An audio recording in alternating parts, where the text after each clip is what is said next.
Good morning students. STI 3 mains માટે Gujarat career academy તરફથી હું ડૉક્ટર અતુલ સર આપ સર્વેનું સ્વાગત કરું છું. મિત્રો, આજે આપણે general study paper 1 100 marks subject code STM 3 તેની પ્રાસ્તાવિક ચર્ચા કરવા માટે મળીએ છીએ.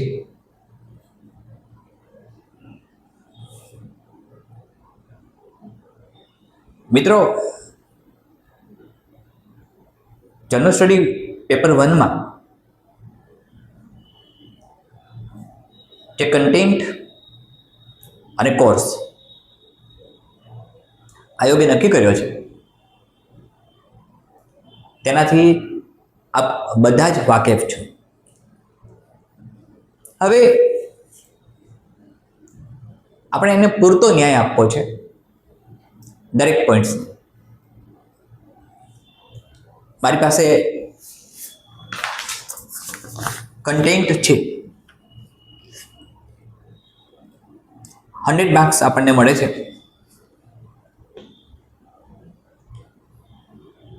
100 માર્ક્સમાં 10 ક્વેશ્ચન્સ તેની વિગતવાર ચર્ચા હું કરી ચૂક્યો છું. તમને મેં સમજાવ્યું છે કે વર્ડ્સ લિમિટ અને ટાઈમ લિમિટનું કોઓર્ડિનેશન કેમ કરવું. મિત્રો, ધ્યાનથી સમજજો. શબ્દ મર્યાદા અને સમય મર્યાદાનું કોઓર્ડિનેશન કેમ કરવું તેની એક ચર્ચા આપણે કરી ચૂક્યા છીએ. છતાંય તમને હું સમજાવતો રહું છું, સમજાવીશ.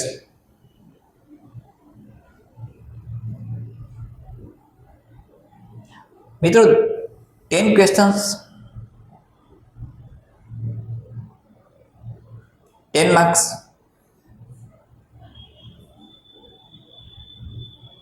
પર each question, total 100 marks and word limit 200. આ એક છાપેલું અને આયોગે સુનિશ્ચિત કરેલું કન્ટેન્ટ છે અને આયોગના સુનિશ્ચિત કન્ટેન્ટ મુજબ આપણે ચાલવાનું છે. મિત્રો, જે પ્રિન્ટ મારી પાસે છે આયોગ તરફથી પ્રસિદ્ધ થયેલી, તે પ્રમાણે તેમાં ક, ખ, ગ, ઘ આ અલગ અલગ 4 પોઈન્ટ આપ્યા છે.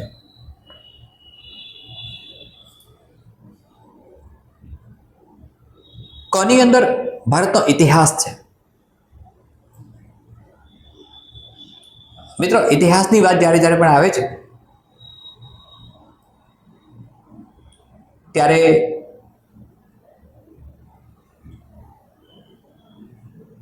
પુરાતન સમયની વાતો વર્તમાનમાં તાજી થાય છે અને તત્વચિંતક જ્યાં પાલ સાર્ત્રે કહ્યું હતું તે મુજબ દરેક વર્તમાન એક ઇતિહાસ બને છે. આજનો વર્તમાન પણ ઇતિહાસ બની જશે. ઇતિ અને હાસ આ બે શબ્દોના સંયોજનથી ઇતિહાસ શબ્દ બન્યો, એ બધી વાત થઈ ગઈ છે આપણે મિત્રો. જે પોઈન્ટ્સ છે આપણે એ તરફ જવું છે. તો જે કપ આપેલું છે જેમાં ભારતનો ઇતિહાસ,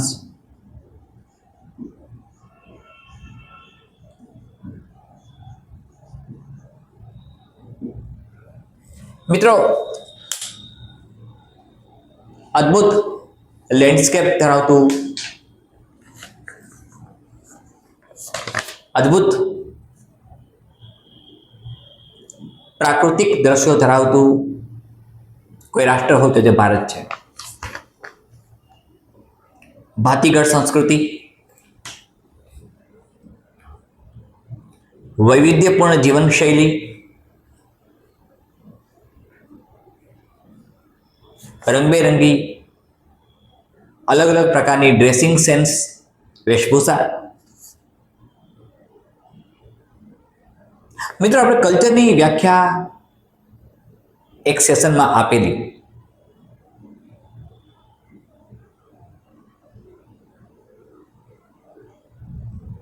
તમને મારી એક સલાહ પણ છે.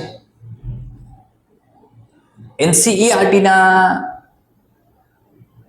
જિયોગ્રાફી, હિસ્ટ્રી, સિવિક્સ આ બધા પાઠ્યપુસ્તકો પર એક નજર નાખજો. શક્ય છે પરીક્ષકને સીધા જ સવાલો પૂછવાનું મન થાય. આપણે સવાલોની પણ ચર્ચા કરીએ છીએ. મારી પાસે અત્યાર સુધીમાં લેવાયેલી એસટીઆઈ મેન્સ અને જીપીએસસી 1-2 ના PYQs તૈયાર છે. મેં તમારા માટે સમય ફાળવીને તેના પર હોમવર્ક કર્યું છે. એટલે હું તમને એ બધું હોમવર્ક શબ્દનો પ્રયોગ કરું છું. નાના બાળકોને જે હું હોમવર્ક કર્યું છે તમને સમજાવવા માટે. મિત્રો, ગુજરાત કેરિયર એકેડેમીના આ પ્લેટફોર્મ પરથી જ્યારે હું આપને સમજાવું છું, શીખવાડું છું, ભણાવું છું, ત્યારે અહીંના શિક્ષણમાં ગંભીરતા હશે છે, અહીંના શિક્ષણમાં શિસ્ત છે, અહીંના શિક્ષણમાં સંયમ છે, ધીરજ છે, અહીંના શિક્ષણમાં તાળીઓનો ગડગડાટ નથી. આપણે જોઈતો પણ નથી, કારણ કે આપણે અભ્યાસ કરવો છે. શાંત ચિત્તે, સ્વસ્થ ચિત્તે, શિસ્તબદ્ધ રીતે, સંયમપૂર્વક, ધીરજથી. એટલે સ્વાભાવિક છે કે ગુજરાત કેરિયર એકેડેમી જ્યારે તમને પ્રત્યક્ષ અને પરોક્ષ બંને પ્રકારનું પ્રશિક્ષણ આપે છે, ત્યારે તેમાં એક પરિપક્વતા અને ગંભીરતા જોવા મળશે. પીઢ અને અનુભવી માર્ગદર્શન મળે છે. એવું માર્ગદર્શન જે પરિપક્વતાની ચરમસીમાએ પહોંચેલું છે. ઘણા મિત્રો,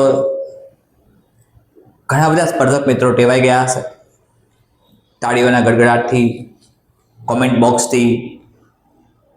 પણ મિત્રો, આપણે માત્ર અભ્યાસ કરીને એસટીઆઈ 3 મેન્સ ખૂબ જ સારા માર્ક્સ સાથે પાસ કરવી છે, સફળતા અંકિત કરવી છે.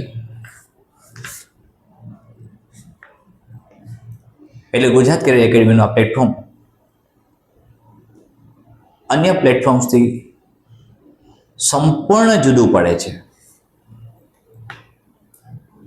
આ આપણી વિશેષતા છે. જેમને સ્વીકાર્ય છે તેઓ આવકાર્ય છે, જેમને સ્વીકાર્ય નથી તેમના માટે કોઈ ફરજિયાત બાબત નથી. મિત્રો, આ નિઃશુલ્ક પ્રશિક્ષણ અને તાલીમ વર્ગ અનેક મિત્રોના કહેવાથી આપણે ઓનલાઈન પ્લેટફોર્મ પર પણ શરૂ કરેલ છે. તમે જાણો છો તેમ Telegram link, WhatsApp link, Insta link, Facebook page link, આ બધું જ તમને યુટ્યુબની ડિસ્ક્રિપ્શન બોક્સમાંથી મળી રહે છે. ક્યાંય કોઈ જગ્યાએ લિંક ન ખુલતી હોય, ક્યાંય કોઈ જગ્યાએ તમને એરર આવતી હોય તો તમારા મોબાઈલનું સેટિંગ તપાસજો. છતાંય તકલીફ પડશે તો ગુજરાત કેરિયર એકેડેમીની ડિજિટલ વિંગ તમને મદદ કરવા તૈયાર છે. અહીં અલગ અલગ પ્રકારની વિંગ્સ મિત્રો આપણે બનાવી છે. ડિજિટલ વિંગ્સ છે, એડમિનિસ્ટ્રેટિવ વિંગ છે, એક્ઝામિનેશન વિંગ છે, જે સતત કાર્યરત છે. મિત્રો, ઇતિહાસ તરફ જઈએ, ભારતના ઇતિહાસ તરફ. પ્રાચીનતમ ઇતિહાસ ધરાવે છે. એટલે એના જે પોઈન્ટ છે એ પોઈન્ટને ક્રમશઃ સમજેલી આજના સેશનમાં, બધા જ પોઈન્ટ્સ.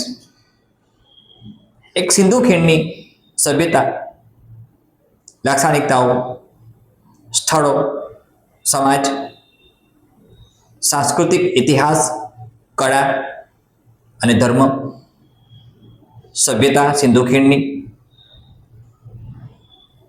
અને સાથે ગુજરાતનું connection. Listen to me. Sindhu ખીણની સભ્યતા સાથે ગુજરાતનું કનેક્શન, સંપર્ક ગુજરાતનો. એક લિંકિંગ કન્ડિશન, બ્રિજિંગ કન્ડિશન જે જોઈએ છે આપણે તેની વાત કરીએ છીએ.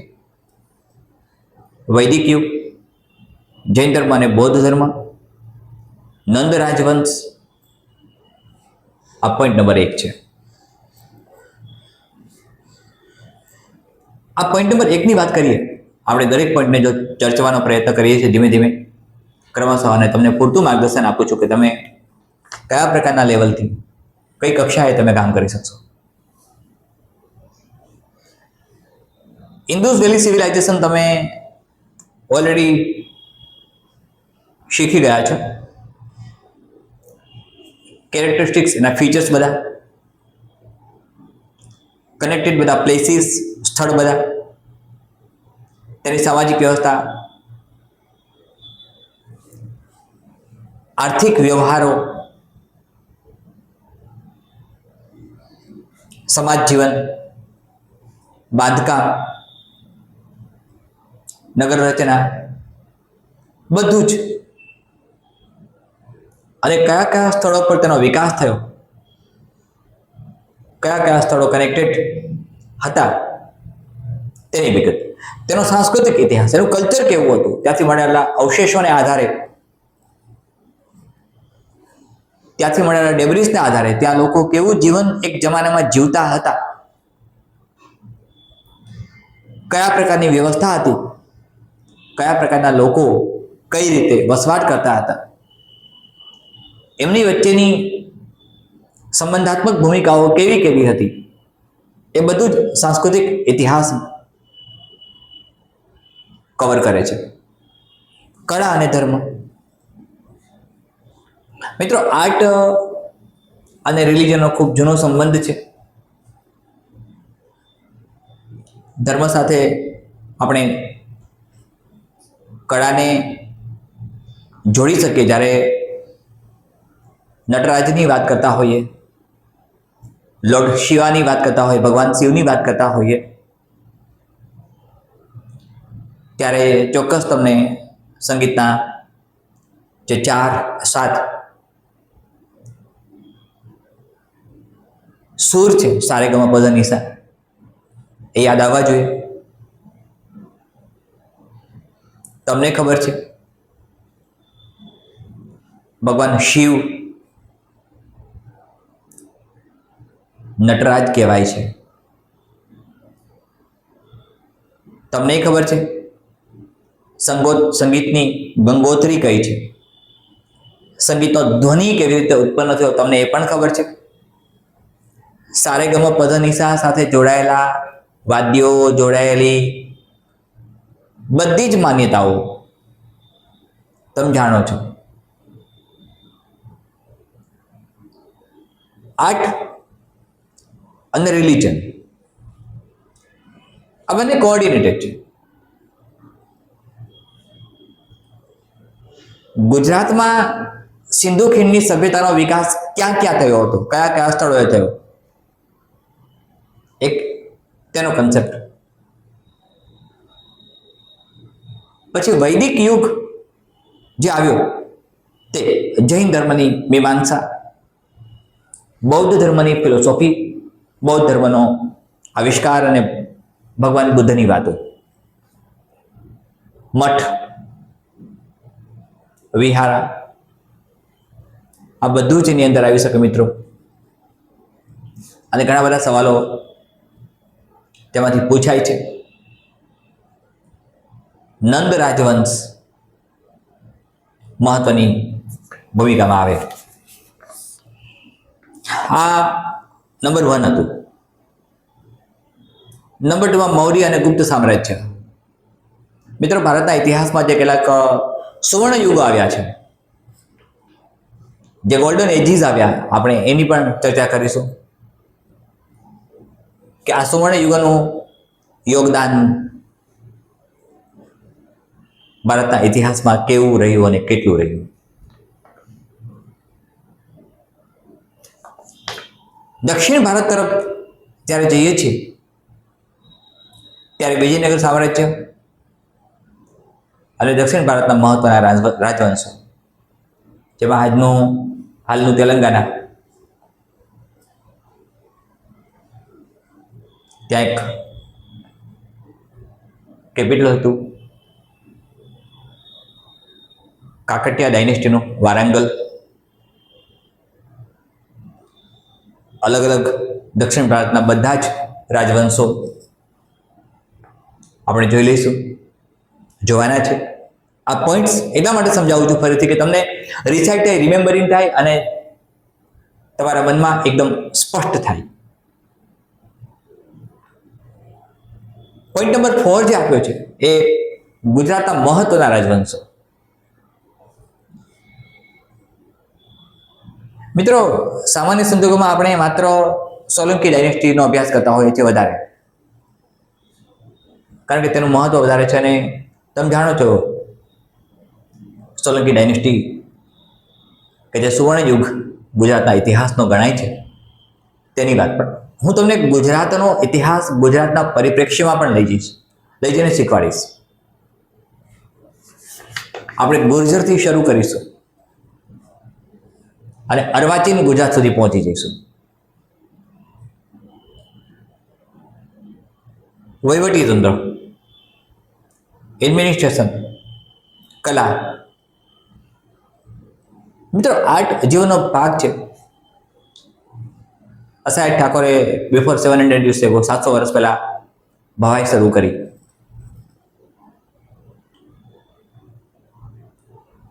કલા વિશે તો મિત્રો ઘણું બધું, ગુજરાતના કલા ક્ષેત્ર વિશે ઘણું બધું કહી શકાય, ઘણું બધું ઉમેરી શકાય. હમણાં જ ગુજરાતના એક ખૂબ જ સન્માનનીય અને બહિર્મુખી વ્યક્તિત્વ ધરાવતા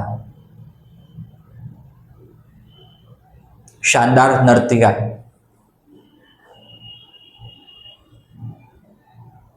કૌમુદિની લાખિયાને આપણે ગુમાવ્યા છે. કૌમુદિનીબેન લાખિયાનું નૃત્ય ક્ષેત્રનું પ્રદાન ગુજરાત ક્યારેય પણ વિસરી ન શકે. સ્થાપત્ય, અલગ અલગ પ્રકારના સ્થાપત્ય બન્યા. ગુજરાતમાં જે પણ ડાયનેસ્ટી આવી ત્યારે સાહિત્ય અને વિજ્ઞાન, જે સાહિત્યની રચના થઈ, લિટરેચર બન્યું. કરણ ઘેલો ગુજરાતની પ્રથમ નવલકથા છે, તમે જાણો છો. વિજ્ઞાન અને ટેકનોલોજી અને સાયન્સ અને ટેકનોલોજી ગુજરાતમાંથી કઈ રીતે આકાર પામી, એ ભારતના ઇતિહાસમાં કયા કયા પ્રકારે તેનું કન્ટ્રીબ્યુશન હતું. પોઈન્ટ નંબર 5 મિત્રો, શૈક્ષણિક સંસ્થાઓમાં તક્ષશિલા, નાલંદા અને વલ્લભી, આ 3 તમારા કોર્સમાં છે. આ ત્રણેય જ્યાં સુધી હું ભૂલતો ન હોઉં ત્યાં સુધી NCERT સ્ટાન્ડર્ડ 10 ની ટેક્સ્ટ ઉપર છાપેલું આપ્યું છે. કદાચ ગુજરાત સેકન્ડરી એજ્યુકેશન બોર્ડની બુકમાં આપ્યું હોય તો ખબર નહીં મને, પણ એમાં પણ આ ત્રણેય શૈક્ષણિક સંસ્થાઓ તક્ષશિલા, નાલંદા અને વલ્લભી આપેલા હશે. NCERTમાં ખૂબ જ સરસ ડિસ્ક્રિપ્શન આપ્યું છે. જો ગુજરાતી વર્ઝન મળે તો એ વાંચી લેવાય. હું તમને શીખવાડીશ જ, તક્ષશિલા પણ શીખવાડીશ, નાલંદા પણ શીખવાડીશ, વલ્લભી પણ શીખવાડીશ. અને એ વખતે જે તે સમય શીખવાડીશ ત્યારે એ વખતે આવેલા, બહારથી આવેલા જે પણ યાત્રિકો હતા, જેમણે એમનું કન્ટ્રીબ્યુશન આપ્યું અને જેઓ ગુજરાતમાં, ભારતમાં આવીને ભારતની અસ્મિતાને, ગુજરાતની અસ્મિતાને જાગૃત કરતા ગયા, વિશ્વની સમક્ષ પ્રસ્તુત કરતા ગયા. આપણે એમની પણ વાતો કરીશું. પર્ટિક્યુલરલી વલ્લભી, જે ગુજરાતનો એક બહુમૂલ્ય હિસ્સો છે, હતો, રહેશે. એ પછી ભારતમાં યુરોપિયનોનું આગમન. મિત્રો, આ માટે તમે standard 9th NCERT arrival of European in India, કદાચ સ્ટાન્ડર્ડ 9th ગુજરાત બોર્ડમાં હોય તો મને ખબર નથી, પણ એ પણ સરસ. બધા જ પોઈન્ટ્સ ભારતમાં યુરોપિયનો ક્યારથી આવ્યા ત્યારથી એ શરૂ થાય છે. કોન્સ્ટેન્ટિનોપલથી શરૂ થાય, વાસ્કો ડી ગામાએ ભારતમાં શરૂઆત કરી. મિત્રો, ઘણી બધી વાતો એ પહેલાની પછીની આપણે કરવાની છે. આ તમને માત્ર એક સમજૂતી આપું છું. બ્રિટિશ શાસનની સ્થાપના, બ્રિટિશરો આવ્યા, ઈસ્ટ ઇન્ડિયા કંપનીની સ્થાપના થઈ, એનું એક્સપાન્શન થાય છે આ તરફ, બંગાળ તરફ. તમે જાણો છો, battle of Plassey, battle of Buxar, બધું ભણી ગયા છો મિત્રો. 1757 થી 1857 રેવન્યુ સિસ્ટમ આવી ભારતમાં, જે બ્રિટિશરો લાવ્યા. એ રેવન્યુ સિસ્ટમ કલેક્ટરની પોસ્ટ બની, જેનું કામ રેવન્યુ ટેક્સેશનનું હતું, મહેસૂલ ઉઘરાવવાનું, જેમાંથી પ્રજાની સુખાકારી માટેના કાર્યો થઈ શકે તેવું બ્રિટિશ એમ્પાયરે વિચાર્યું અને અમલમાં મૂક્યું. કાયમી જમાબંધી, રૈયતવારી અને મહાલવારી અને શિક્ષણ પદ્ધતિ આવે એટલે લોર્ડ રિપનને ભૂલી ન શકીએ આપણે. ભારતમાં સૌપ્રથમ બનેલી યુનિવર્સિટીઝ બધી જ, અને એજ્યુકેશન સિસ્ટમમાં જે ફેરફારો થયા, રૂપાંતરણો થયા, કાર્યક્રમે થતા રહ્યા, આપણે તેની વાત પણ કરીશું. પોઈન્ટ નંબર 7 જે આવે છે મિત્રો,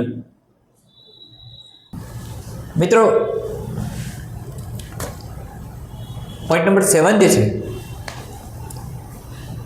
તે 1857 રિવોલ્ટ, મંગલ દેશપાંડે વગેરે. 19મી સદીમાં ભારતમાં અને ગુજરાતમાં ધાર્મિક અને સામાજિક સુધારણા આંદોલનો, ભારતમાં રાષ્ટ્રવાદના ઉદય માટે જવાબદાર પરિબળો અને ઇન્ડિયન નેશનલ કોંગ્રેસ. મિત્રો, પોઈન્ટ નંબર 7 થી ઘણી વસ્તુઓ શરૂ થશે જે ખૂબ જ મહત્વની હોય છે. પોઈન્ટ નંબર 8, રાષ્ટ્રીય ફલક પર મહાત્મા ગાંધીનો ઉદય. મહાત્મા ગાંધી આવે છે ભારતમાં સાઉથ આફ્રિકાથી.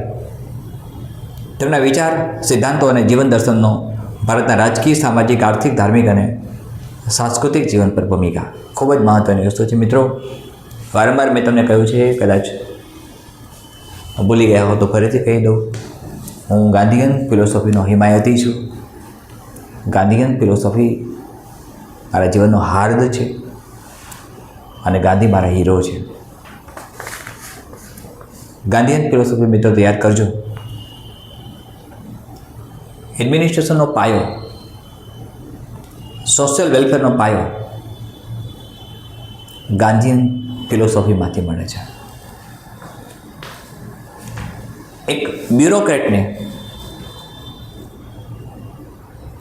સમાજને કશુંક આપવાનું છે, એક બ્યુરોક્રેટ્સને સામાજિક ક્ષેત્ર પર કામ કરવાનું છે, એક બ્યુરોક્રેટ્સને પબ્લિક એડમિનિસ્ટ્રેશન કરવાનું છે. મિત્રો, the father of public administration Woodrow Wilson સાહેબ છે, અને એમણે ઘણી બધી વાતો પબ્લિક એડમિનિસ્ટ્રેશન માટે કરી છે. ક્યારેક આપણે ડિટેલ ડિસ્કશન કરશું. આ તો લેવલ 3 છે. લેવલ 1 જ્યારે યુપીએસસી મેન્સનું આવશે, અથવા લેવલ 1 યુપીએસસી પ્રિલિમ માટે તૈયારી કરાવતો હોઈશું, ત્યારે પબ્લિક એડમિનિસ્ટ્રેશન એક અલગ જ કન્સેપ્ટ પર આવે છે મિત્રો. એ પછીનો પોઈન્ટ જે છે ગાંધીયન ફિલોસોફી એક અલગ જ પોઈન્ટ છે, પોઈન્ટ નંબર 8. એમના ગાંધીના વિચારો, સિદ્ધાંતો, પ્રિન્સિપલ્સ ઓફ લાઈફ બધું જ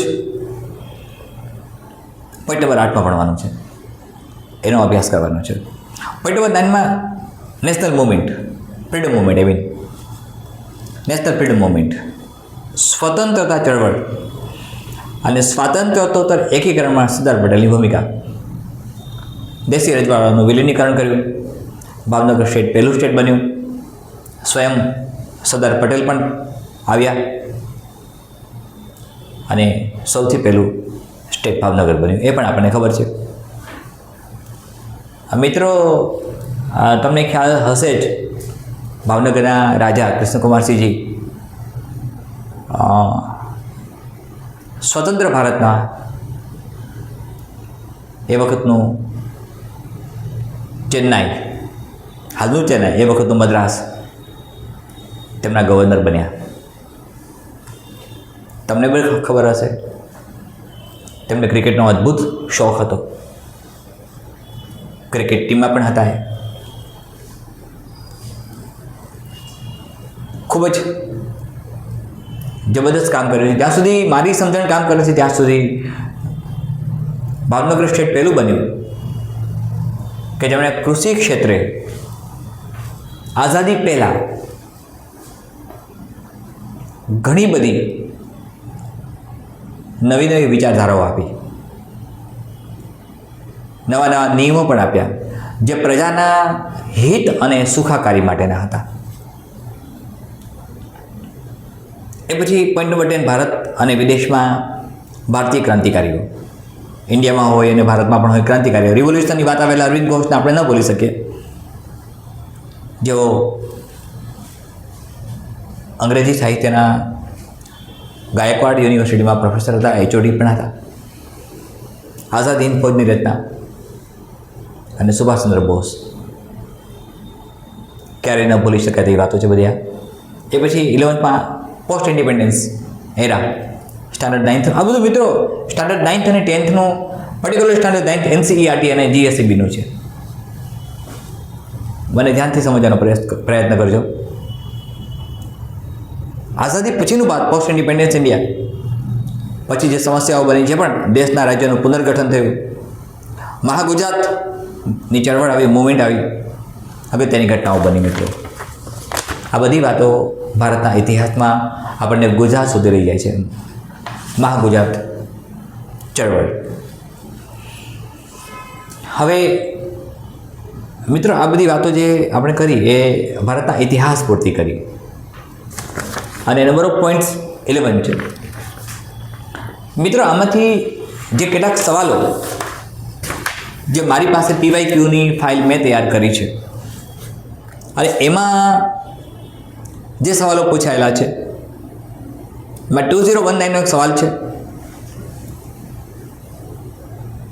ભારતમાં સિંધુ ખીણની સંસ્કૃતિ અને મહત્વના ઉત્ખનન કરાયેલા સ્થળો અને મુખ્ય લક્ષણો.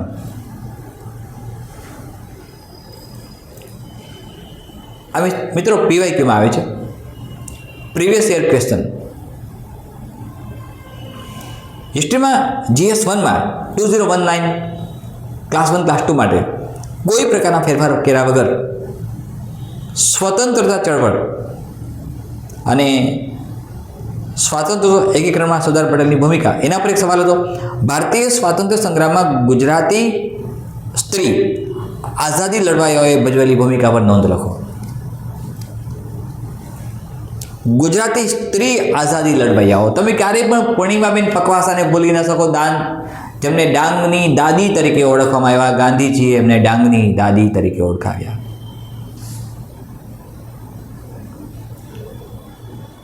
એ પછી મિત્રો 2018નો એક સવાલ છે, GS1માં પૂછાયેલો છે, જે પોઈન્ટ હતો આઝાદી પછીનું ભારત. તેમાંથી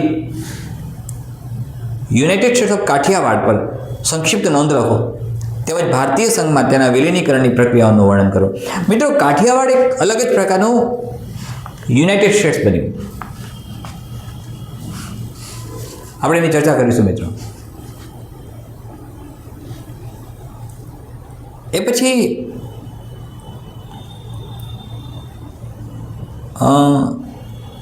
2020માં GS1માં ક્લાસ 1 ક્લાસ 2 માટે ભારતમાં સિંધુ ખીણની સંસ્કૃતિ અને મહત્ત્વના સ્થળો વિશે એક સીધો જ સવાલ પૂછ્યો છે. હડપ્પાના ખોદકામમાં મળી આવેલી અનેક વસ્તુઓ સામાન્ય વહીવટ અને રાજકીય સત્તાની હાજરી સૂચવે છે. વિધાનની ચર્ચા કરો. Explain the statement. સામાન્ય વહીવટ મિત્રો ત્યાંથી સમજો. પબ્લિક એડમિનિસ્ટ્રેશન અને રાજકીય સત્તાની હાજરી સૂચવે છે.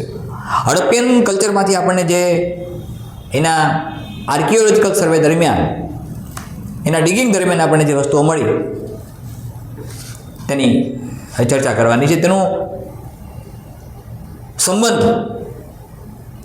સંબંધાત્મક હેતુ સામાન્ય વહીવટ અને રાજકીય સત્તા માટે કયા પ્રકારે હતો એ આપણે ચર્ચા એમાં કરવાની આવે છે.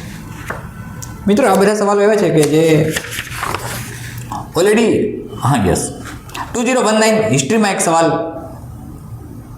ડીવાયએસઓ અને ડેપ્યુટી મામલતદાર માટે પૂછાયેલો હતો, જેમાં સરદાર પટેલની ભૂમિકાના પોઈન્ટ માટે દાંડી કૂચની સત્યાગ્રહી લડત આઝાદીની લડતનું ઉત્તુંગ શિખર બની રહ્યું,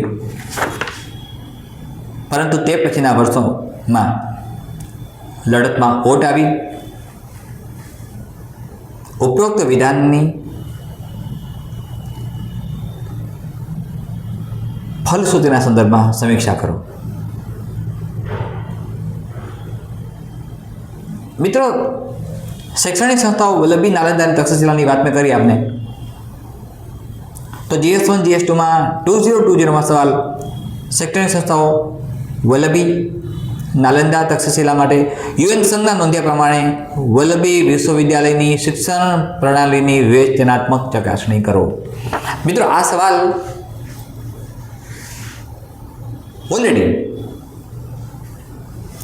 ઓલરેડી ગુજરાત સેકન્ડરી એજ્યુકેશન બોર્ડની ટેક્સ્ટબુકમાં પણ છે, NCERTમાં પણ છે. આ પછીના જે પોઈન્ટ છે મિત્રો, જે ખ છે એ સાંસ્કૃતિક વારસો છે મિત્રો.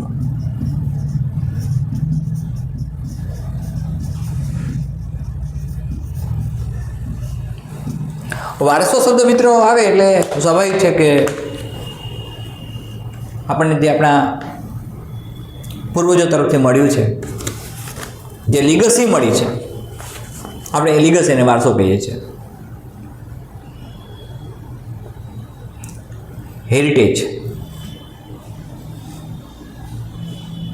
અને જ્યાં સુધી મારી સમજણ મિત્રો કામ કરે છે ત્યાં સુધી Gujarat secondary education board standard 10th ની ટેક્સ્ટબુકમાં સોશિયલ સાયન્સનું ફર્સ્ટ ચેપ્ટર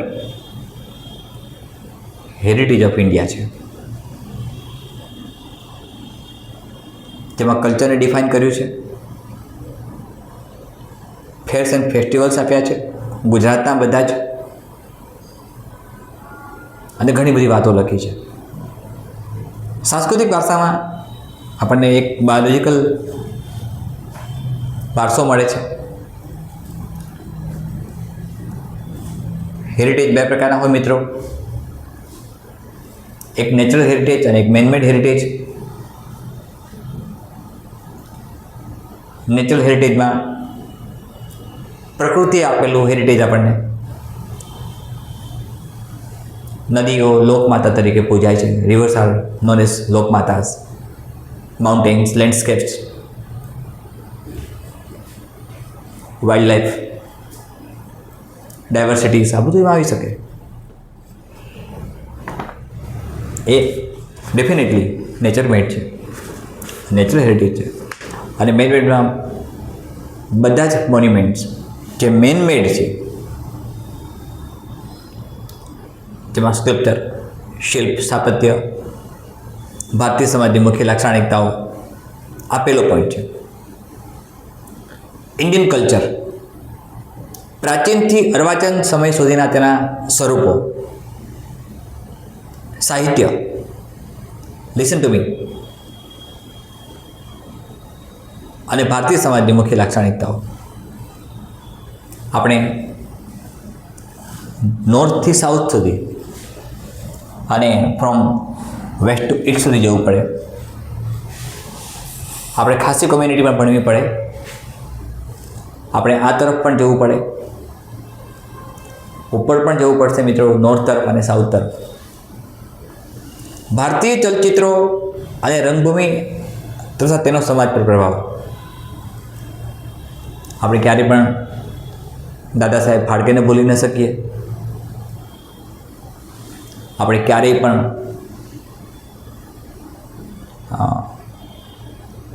શ્યામ બેનેગલને ભૂલી ન શકીએ, જેમણે મંથન નામનું એક મૂવી અમૂલ ડેકના સંદર્ભમાં બનાવ્યું, સહકારી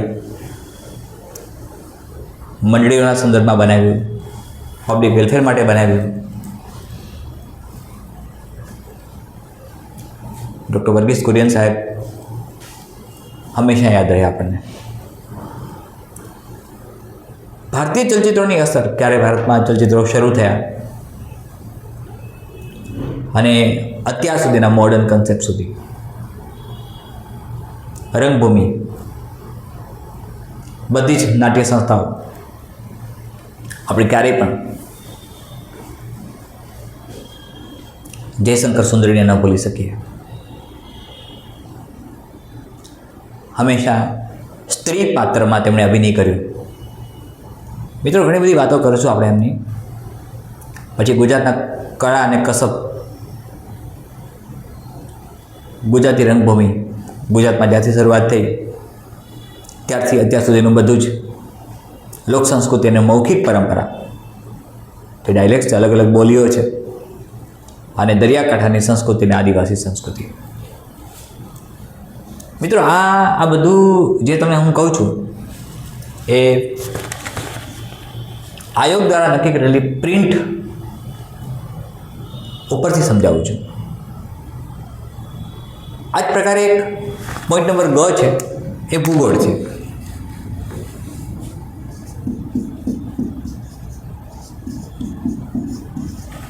જેમાં ભૂગોળ છે એટલે સ્વાભાવિક રીતે જિયોગ્રાફિકલ, જિયોલોજિકલ સ્ટ્રક્ચર એ બધું આવશે મિત્રો. અને એમાં વિશેષ કરીને ગુજરાત અને ભારતની ભૌતિક લાક્ષણિકતાઓ, સંસાધનોનો અભ્યાસ, મુખ્ય ભૂમિ સ્ત્રોત, ટાઈપ ઓફ સોઇલ, જમીનના પ્રકારો, આબોહવા. આબોહવા શબ્દ બન્યો મિત્રો. આબોહવા શબ્દ દ્વંદ્વ સમાસ છે ગુજરાતી ભાષામાં. આબ અને હવા. Listen to me carefully. આબ અને હવા, આબોહવા, જમીન, ખડકો, નદીઓ, જળાશયો, વનસ્પતિ, ખનિજ અને જળ સંસાધન. પછી આર્થિક પ્રવૃત્તિઓ. આ બધું જ મિત્રો સ્ટાન્ડર્ડ 10ની ઇકોનોમિક્સની બુકમાં પ્રાથમિક પ્રવૃત્તિઓ, દ્વિતીય, તૃતીય અને ચતુર્થ એ જોવા મળે છે. સઘન અધ્યયન અને સઘન અભ્યાસ કર્યો હોય તો આ સેટ પણ ટફ નથી, સેટ પણ મુશ્કેલ નથી. મેં કહ્યું એક રાઇટિંગ પ્રેક્ટિસ સતત થવી જોઈએ. જે મુદ્દાઓ ઉપર તમારું પ્રભુત્વ છે જ એ મુદ્દાઓ પર સતત લખાવવું જોઈએ, સતત લેખન કૌશલ્ય આવવું જોઈએ, સતત પ્રભુત્વ આવવું જોઈએ. અને એકાગ્ર ચિત્તે જ્યારે લખો તમે ત્યારે તમારા મનના વિચારો જે ચાલે છે એ અને તમારી રાઇટિંગ સ્પીડ બંનેનું કોઓર્ડિનેશન થવું જોઈએ મિત્રો. અધરવાઇઝ એવું બને છે આપણે વિચારીએ છીએ કંઈ, લખાઈ જાય છે કંઈ. એટલે લખવાની સ્પીડ સાથે વિચારવાની સ્પીડનું કોઓર્ડિનેશન થવું જોઈએ. મારી વાત સમજાય છે બધાને? એકદમ ઇઝી છે મિત્રો. આપણે મેક્સિમમ પ્રેક્ટિસ કરવું છે, કારણ કે STI 3 મેન્સની એક્ઝામ પ્રોબેબલી જૂનના એન્ડમાં છે. પ્રોબેબલી સમય છે જ મિત્રો આપણી પાસે. પૂરતો સમય છે અને પૂરતા સમયનો આપણે ઉપયોગ કરવો છે. એ પછીનો એક પોઈન્ટ સામાજિક અને વસ્તી વિષયક ભૂગોળ. આ બી ખૂબ મહત્ત્વની ભૂમિકામાં આવે છે મિત્રો. મારા સિવિલ સર્વિસીસ મેન્સના અભ્યાસક્રમ દરમિયાન જે સર્વેઇંગ કરવાનું હોય અને જે સર્વેઇંગ સ્ટડી આવતો હોય તેમાં બધા જ મુદ્દાઓ મેં આવરી લીધા હતા. આ ખૂબ મહત્ત્વની વસ્તુમાં આવશે, હું સમજાવીશ તમને. સ્ટેટિસ્ટિકલ જિયોગ્રાફી તરફ આપણે જઈશું. એ પછી વિકાસકીય અને પર્યાવરણીય મુદ્દાઓ, ટકાઉ વિકાસ, વૈશ્વિકરણ, ગ્લોબલાઇઝેશન, જે ઓલરેડી સ્ટાન્ડર્ડ 10th GSEBમાં પણ છે, લિબરલાઇઝેશન, પ્રાઇવેટાઇઝેશન, ગ્લોબલાઇઝેશન, સ્માર્ટ સિટી ઉપાયો, નેચરલ કેલેમિટીઝ, કુદરતી પ્રકોપો, સુનામીથી માંડીને બધા જે પણ આવતા હોય, ધરતીકંપ, કાર્બન ઉત્સર્જન, પ્રદૂષણ, પોલ્યુશન, આબોહવા પરિવર્તન. મિત્રો ખૂબ જ મહત્ત્વની વસ્તુ આવે છે. આ ખૂબ જ મહત્ત્વની. કદાચ ગઈકાલે જ મેં 100 પર એક પોસ્ટ કરીને I think so Krishna river વિશે લખ્યું છે. ધીમે ધીમે કૃષ્ણા રિવરનું પાણી ઓછું થતું જાય છે. Listen to be carefully. મેં ગઈકાલે જ કદાચ કૃષ્ણા રિવર ઉપર લખ્યું છે અને પોસ્ટ કર્યું હશે. આ વખતનો UPSCમાં પૂછાવા યોગ્ય સવાલ છે.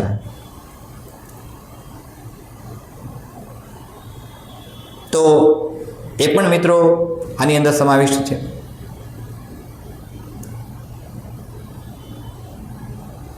Rivers tributaries, rivers origin, rivers benefited states. આ મેપ બેઝ ક્વેશ્ચનમાં જનરલી PYQ તરીકે પ્રિલિમિનરીમાં પૂછાતા હોય છે. પણ તમને ડિસ્ક્રિપ્ટિવ પોઈન્ટ ઓફ વ્યૂ કેમ પૂછાય એ પણ હું ડેફિનેટલી સમજાવીશ. પરિવર્તન અને પર્યાવરણ, ક્ષયની સમસ્યાઓ માટે વૈશ્વિક પ્રતિભાવ, મહત્વપૂર્ણ સંધિઓ અને સંમેલનો, ત્રાટી, અગત્યના જે પણ સંધિઓથી મહત્વપૂર્ણ તેની વાત કરી છે. અને સાયન્સ એન્ડ ટેકનોલોજી એક પોઈન્ટ નંબર ઘ છે મિત્રો.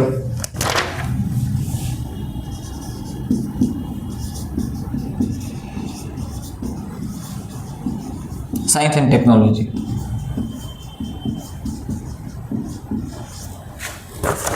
આ મિત્રો આમાં ઘણી વાતો આપી છે. બેટર હ્યુમન વેલફેર માટે, બેટર હ્યુમન બીંગ્સ માટે, બેટર હ્યુમન લાઈફ માટે ટેકનોલોજીનો સમન્વય કેમ થઈ શકે. આપણા ડે ટુ ડે વર્કમાં, રૂટીન વર્કમાં આ બધી વાતોનો સમાવેશ એમાં કર્યો છે. આઈટીનું મહત્ત્વ આપ્યું છે, ICT આપ્યું છે, ઇન્ફોર્મેશન કમ્યુનિકેશન ટેકનોલોજી, લાભાલાભ, સાયબર સિક્યુરિટીની પોલિસીઝ બધી, cyber crimes, governance, space programs ઇન્ડિયાના બધા, પ્રેઝન્ટ, પાસ્ટ અને ફ્યુચર બધાના, આપણી એનર્જી પોલિસી, એટમિક પોલિસી, આપણી ડિફેન્સ સર્વિસીસનું ટેકનોલોજીકલ ઇમ્પોર્ટન્સ અને એના કેટલાક પરિપ્રેક્ષ્યો, સાથે સાયન્સ અને ટેકનોલોજીમાં ઇન્ટેલેક્ચ્યુઅલ પ્રોપર્ટી રાઇટ્સ. મિત્રો આ બધું જ GS1માં આવે છે. અને મારી પાસે એના ક્વેશ્ચન્સ મેં તમારા માટે હોમવર્ક કરીને, તમારા માટે વર્કઆઉટ કરીને બનાવ્યા છે. આપણે એ ક્વેશ્ચન્સના આધારે આગળ જઈશું મિત્રો.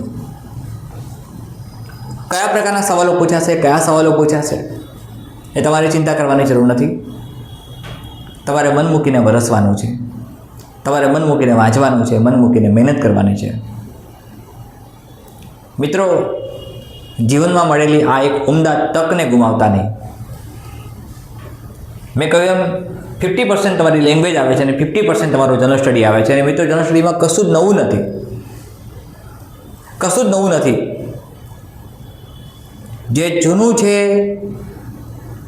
એને નવા સ્વરૂપમાં વ્યક્ત કરવાનું છે, જે જૂનું છે એને નવા સ્વરૂપમાં અભિવ્યક્ત કરવાનું છે, અને તમે એ સરળતાથી કરી શકશો, આરામથી કરી શકશો મિત્રો. તમારે એના માટે કોઈ વિશેષ ઇફોર્ટ નહીં કરવો પડે. હા, તમારે રાઇટિંગ ટાસ્ક સતત કરવાનું છે. ગઈકાલે પણ કહ્યું હતું એમ, જે મિત્રો સર્વિસ નથી કરતા, નોકરી નથી કરતા, જે મિત્રો ફ્રી છે, માત્ર રીડિંગ કરે છે, એ મહત્તમ સમય એમની 24 કલાકમાં આમાં આપે STI 3 મેઇન્સ માટે. મિત્રો, ગુજરાત કેરિયર એકેડેમીના પ્લેટફોર્મ પરથી હું તમને એટલું વચન આપું છું, તમને મળતી PDF, તમને મળતી સ્લાઇડ્સ, તમને મળતા પ્રોજેક્ટ વર્ક અને તમને મળતા DPPની વાત એક પણ સવાલ નહીં પૂછાય. મિત્રો, આને અહંકાર નહીં ગણતા તમે, પણ આ મારો અનુભવ છે. TS ઇલિયટ સાહેબના શબ્દોમાં કહું તો, we had the experiences but we missed the meaning. We had the experiences but we missed the meaning.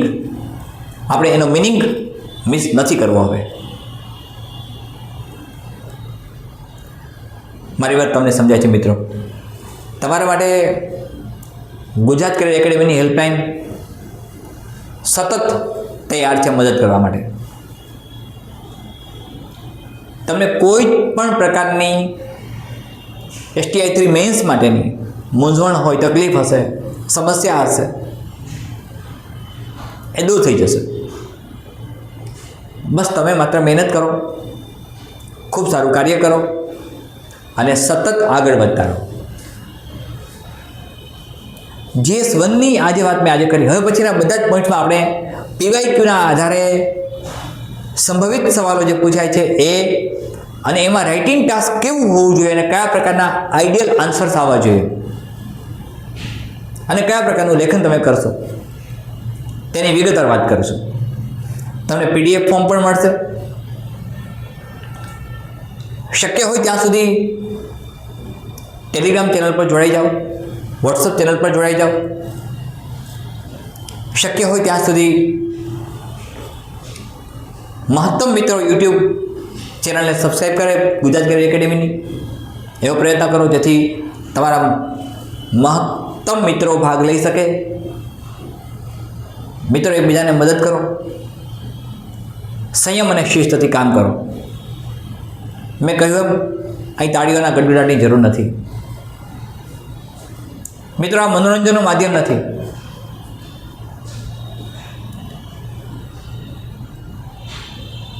મિત્રો, કોમેન્ટ્સ બોક્સમાં વાહ નથી જોઈતી. તમને સફળતા મળે, તમે સફળતાના ઉત્તરાધિકારી બનો, એ જ મારું ધ્યેય છે અને એ જ ગુજરાત કેરિયર એકેડેમી ઈચ્છે છે. વાહ નહીં. સતત મહેનત કરો મિત્રો. આ લેવલ 3 છે. Gujarat career academy level 1, level 2, level 3 પર કામ કરે છે. GPSC મેન્સ માટે રજિસ્ટ્રેશન અમે ઓલરેડી શરૂ કરી દીધું છે. આવનારી તલાટી મંત્રીની પરીક્ષામાં મહત્તમ વિદ્યાર્થીઓ સરકારી નોકરી મેળવી શકે તે માટે અમે શૈક્ષણિક રીતે મહત્તમ ઉપયોગી બની શકીએ તેવો અમારો પ્રયાસ છે. તેમને એડમિશન કાર્ડ હજુ પણ નથી મળ્યા મિત્રો, એ જરાય ચિંતા ના કરો. અત્યારે જોડાયેલા રહો. તમારી એક પણ ફાઇલ મિસ નથી થઈ. અમારા રેકોર્ડમાં બધું જ છે. Don't worry. તમને જે ઇન્સ્ટ્રક્શન મળે એને ફોલો કરતા રહો. આપણે આવતીકાલે મળીએ છીએ ફરીથી. સતત મહેનત કરો, પ્રચંડ પુરુષાર્થ કરો અને સતત કામ કરો. મને ખાતરી છે મિત્રો, તમારી મહેનત જ રંગ લાવશે. તમારી મહેનત જ તમને સફળતાના ઉત્તરાધિકારી બનાવશે. તમારી મહેનત જ તમને યશસ્વી બનાવશે. ધન્યવાદ.